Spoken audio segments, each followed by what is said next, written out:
လာပါ VH မြန်မာ supplement protein shot နဲ့ပြန်လည်ကြိုလိုက်ပါတယ်ဒီနေ့ day 4လေးမှာတော့ခန္ဓာကိုယ်အရှိကြွက်သားတွေရဲ့ workout split ကိုကျွန်တော်အသေးစိတ်လုပ်ပြပေးသွားမှာဖြစ်ပါတယ်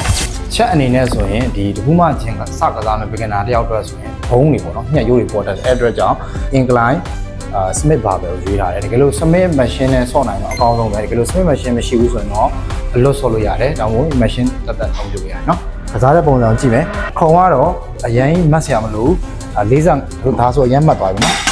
ဒါဆိုအရင်မှတ်တယ်အဲ့ဒါတည်းနောက်ထပ်ဒီ35 degree လောက်ပဲပေါ့နော်35 degree လောက်ပဲထားတာနော်ပြီးရင်ဒီချက်နဲ့ဘာဘယ်တန်းနဲ့ချိန်တဲ့ခါရောက်ရင်ကိုကစားမဲ့ဒီကြွက်သားနဲ့ဒီဘာဘယ်တန်းနဲ့တပြေးရဲ့ဖြစ်ရနော်လက်ကကင်တဲ့ခါရောက်ရင်လည်းဒီလက်တွေကကိုယ့်ရဲ့